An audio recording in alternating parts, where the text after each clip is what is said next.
नमस्कार, मैं रवीश कुमार। फालतू बात में आपका स्वागत है। जब से एआई हो रहा है, फालतू बात में मज़ा नहीं आ रहा है। मैं तो एआई से ही फालतू बातें करने लग गया। सुनकर पक गया था कि एआई से सभ्यता बदल जाएगी। ऐसे कैसे बदल जाएगी? जब तक दिल्ली की शादियों का मेन्यू नहीं बदलेगा, एआई से दुनिया में कुछ नहीं बदलने वाला है। मेरा एक चैलेंज है, आप एक्सेप्ट कर सकते हो तो करो, नहीं तो कोई बात नहीं। सुन तो लो, पहले ये चैलेंज दिल्ली वालों के लिए है। Exclusive offer. क्या दिल्ली के लोग किसी एक सीजन में ऐसा कर सकते हैं कि शादी के खाने में दाल मखनी नहीं बने? मेरी दुश्मनी नहीं है दाल मखनी से, लेकिन बात एक नए चैलेंज की है। कार्ड पर ही लिखवा दीजिए, आपका स्वागत है, भरमन खाइए, लेकिन दाल मखनी का इंतजाम हम नहीं करेंगे। अगर आपको इतनी पसंद है तो घर से लेते आइए, तंदूरी रोटी यहां मिल जाएगी। कुछ तो नया कीजिए। कोई तो शेर होगा इस दिल्ली में जो ऐलान कर देगा कि आज आप सभी मेरे अजीज मेहमान हैं, आपके लिए 100 पकवान हैं, मगर दाल मखनी का नहीं इंतजाम है। कह दो कि आज की शादी बिना दाल मखनी के नाम है। कुछ तो रिस्क लीजिए। इससे आप में जोखिम लेने का चैलेंज आएगा। एक शादी में अगर लोग दाल मखनी नहीं खाएंगे, क्या हो जाएगा? क्यों हर शादी में दाल मखनी सुपरहिट है? एक ही फिल्म हर जगह देखनी है क्या? दाल मखनी को सूर्यवंशम बनाकर छोड़ दिया है। कुछ तो रिस्क लेना चाहिए आप लोगों को। इतना क्या घबराना, नया तो कीजिए। वैसे भी एआई से सभ्यता बदलने जा रही है और आप दाल मखनी पकड़कर बैठे हैं। कुछ हो जाए, हम दाल मखनी नहीं छोड़ेंगे। छोड़ दीजिए, मान लीजिए मेरी बात। जैसे प्रधानमंत्री किसी की बात नहीं मानते और आप भी उनकी कोई बात नहीं मानते, उसी तरह मेरी बात मान लीजिए।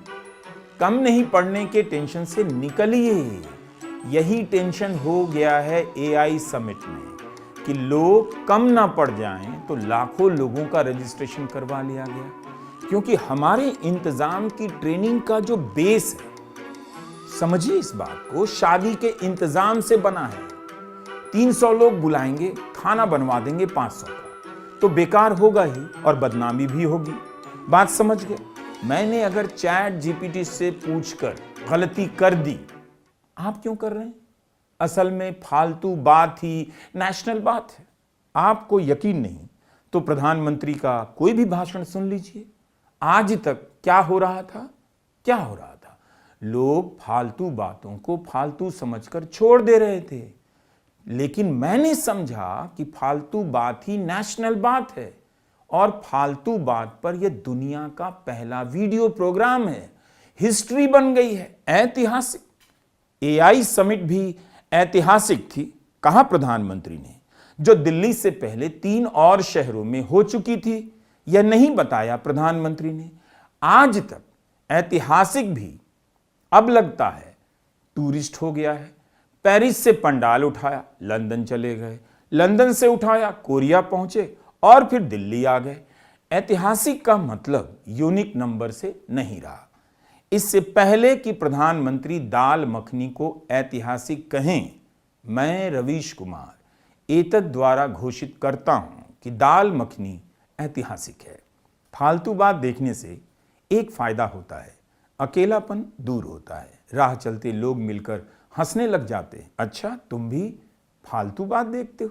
आज मैंने चैट जीपीटी से पूछा, दिल्ली के बैंक्वेट हॉल में जो मेन्यू होते हैं, क्या उसके बारे में बता सकते? तो बताइए, लोग क्या ज्यादा खाते हैं और क्या छोड़ जाते हैं? चैट जीपीटी सीरियस हो गया, कहने लगा, मैं ग्राउंड रियलिटी के हिसाब से आपको बताऊंगा। बोला, मेन कोर्स का टाइम अब खत्म हो गया है। मेन कोर्स तक पहुंचते पहुंचते लोग पनीर टिक्का, चिकन टिक्का ठूंस लेते हैं। फोटो भेज दिया बाकायदा। जो भी बैठा था चैट जीपीटी के भीतर, पापड़ी चाट, गोलगप्पे, दही भल्ले का हिसाब कर रहा था। कहा, इन्हीं के स्टॉल पर भीड़ लगी रहती है और लोग हल्का समझकर पेट भर लेते हैं। दही भल्ला की लाइन में शाकाहारी मांसाहारी दोनों लगे रहते हैं। ये होती है लोकप्रियता। बनना है तो दही भल्ला बन। राइट भी पसंद कर रहा है, लेफ्ट भी पसंद कर रहा है। दही भल्ला ही असली लिबरल है। कोई भी उसे अपने प्लेट में रखकर चल देता है। फालतू बात देखते रहिएगा। आप शेयर नहीं कर रहे हैं, कोई बात नहीं। एआई जिस दिन सबको बेकार कर देगा, उस दिन लोग फालतू बात के नोट्स लेकर गलियों में, चौराहों पर फालतू बातें किया करेंगे और मुझे याद करेंगे। मेरा एक सजेशन है, ठीक है गोलगप्पे और चाट वाले काउंटर पर भीड़ होती है और यह ठीक भी नहीं लगता कि अचानक हॉल खाली हो गया। दूल्हा दुल्हन के स्टेज के सामने कोई भी नहीं, बेचारा फोटोग्राफर अकेले बचा है। बाकी लोग गोलगप्पे की लाइन में हैं। दूल्हा दुल्हन भी स्टेज से देख रहे हैं, तरस रहे हैं, कोई हमारे लिए भी ला दे। तो जहां स्टेज है वहीं चाट का काउंटर बनवाइए, ताकि लगे कि सारे लोग दूल्हा दुल्हन को घेर कर खड़े हैं। गोलगप्पे का काउंटर इसलिए भी बढ़वा दीजिए ताकि लोगों को पनीर खाने का टाइम मिल जाए। शादियों में पनीर के ही आधे दर्जन अवतार होते हैं, उन्हें भी तो देखना होता है। मतलब पनीर निकला तो दूध से ही है, लेकिन अवतारों के नाम देखिए, शाही पनीर और कढ़ाई पनीर। बनते दोनों कढ़ाई में हैं, लेकिन एक शाही हो जाता है और दूसरा कढ़ाई रह जाता है। ताने मारता होगा, तुम तो कढ़ाई ही रह गए, देखो हम शाही हो गए। बोला था मोदी मोदी करो, पनीर बटर मसाला, पनीर टिक्का, मलाई पनीर टिक्का, पनीर हो जाओ। पनीर के आइटम को लेकर दिल्ली में, इसी दिल्ली में एक एआई समिट की तरह पनीर समिट की बहुत ज़रूरत है।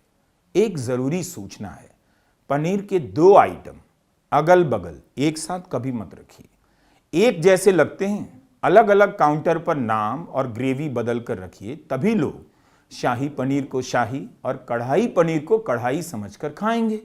मुझे दिखता ही पनीर है और होता भी पनीर है, बस पनीर के आगे बटर, बटर के बाद पनीर। तो आपने विनीत कुमार की बैचलर्स किचन पढ़ी है, आज ही खरीद लाई। जिनकी शादी नहीं हुई उनके लिए भी, और जो शादी के बाद बैचलर्स हो गए उनके लिए भी। लेकिन फालतू बात की सबसे बड़ी बात अभी तो बाकी है। अगला अटैक होने जा रहा है आलू गोभी पर। शादी में आलू गोभी की सब्जी क्यों बनती है?